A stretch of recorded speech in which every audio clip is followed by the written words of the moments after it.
Good day everyone and welcome on back to our channel. Today we're going to discuss the third part of the series where we discuss all the equipment we've been there inside a microbiology laboratory. And it is important to discuss this equipment so that we will know them, know what them look like, and if we come across them for inside the laboratory, we no go dey surprised, we will know what they do, we will know how to use some of these equipment. Now the first one we will discuss today now, which we call the laminar flow hood.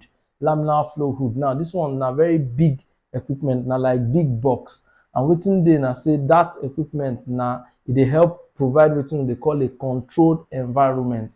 That environment go dey controlled and na sterile environment where scientists dey fit carry out different experiments. All these experiments na in a way to make sure say contamination no dey for the materials wey we dey use work with inside the laminar flow hood. So different things fit dey run different types of experiments inside. We fit dey do tissue culture, we fit dey do drug formulation, sampling, many different things wey we dey run for inside the laminar flow hood. Now the second one na wetin we dey call colony counter. Many times microbial cultures as dey grow, bacteria as dey grow in wetin we dey call colonies. So different colonies go dey for that bacteria. Now e get an equipment wey we dey use for microbiology laboratory wey we dey use to be able to measure or count the number of colonies of bacteria wey dey grow for inside microbial culture. So this colony counter na the equipment wey we dey use. We go carry our culture, mount am for there, and we go fit count the colonies wey dey. Now close to that one na wetin we dey call hemocytometer. E dey possible to count these colonies all the just from the microscope. E get one material wey dey gauze like wey we fit put over the microscope or under for the stage of the microscope. We come use am count the colonies wey dey inside the sample. This material na wetin we dey call hemocytometer. E dey important also, we dey use am. Now another important equipment na our water bath. Many a times we get solution or we get media wey be say we wan put am for inside a particular controlled temperature, and we need liquid wey dey for inside particular temperature wey we don control. Such a liquid we get equipment. E dey like bath, so we dey call am water bath. A small one wey be say hot water go dey inside, or water go dey inside wey we go keep at a particular temperature, and we go dey use am warm all our different liquids. Those type of equipment we dey call them water bath, and we dey use am very well. Now the next one we dey use na equipment wey we dey call lyophilizers. Lyophilizers, and wetin these lyophilizers dey do na say dey dey help us to preserve microbial culture through method wey we dey call freeze drying. Freeze drying na special method wey we dey use preserve microbial cultures, and na these lyophilizers we dey use to do all this freeze drying. So e dey important to know about these lyophilizers. Now close to lyophilizers na another equipment wey we dey call cryopreservation tanks.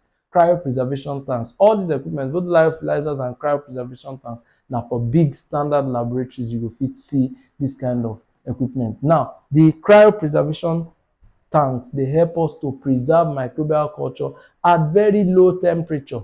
Dey fit preserve microbial culture at temperature such as -150°C. So we know say even deep freezers, the biggest and the best, many of them dey for something like -80.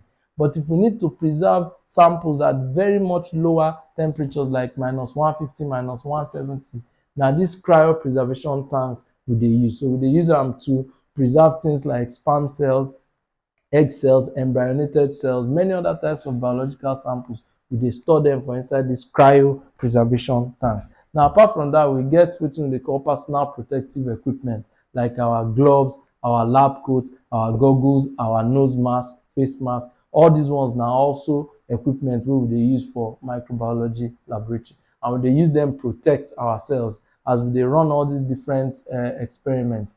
Acid attack fit dey, chemical attack fit dey. So in order to protect the researcher, protect the man wey dey do the experiment, or the woman, or the person, we dey wear all these personal protective equipment for our eyes, for our nose, for our ears, for our skin. So e dey important to note. Now also the world of science don move far.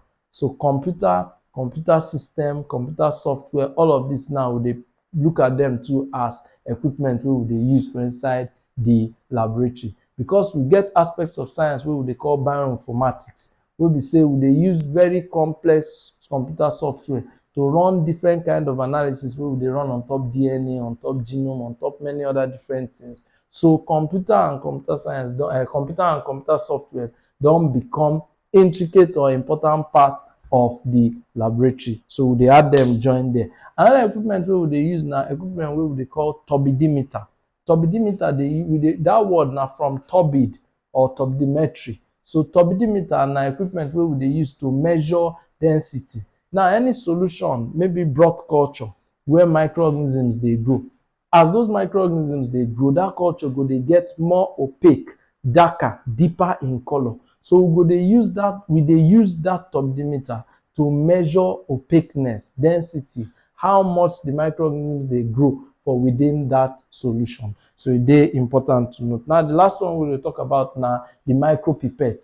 Micropipette na also small equipment wey we dey use to dispense liquid. We dey use am to measure small amount of liquid, and we dey fit dispense those small amount of liquid into different other solutions or containers. Now we don discuss 10 equipment wey we dey use for inside laboratory. Make I run through them very quickly. We don discuss the laminar flow hood, colony counter, hemocytometer, water baths, lyophilizers, cryopreservation tanks, the personal protective equipment which include our gloves, lab coats, safety goggles, nose mask. We don discuss computer science and computer system and software, turbidimeters, and our micropipettes. Thank you for listening to this our lecture today. Make una like our con ten t, share our con ten t, and have a wonderful day.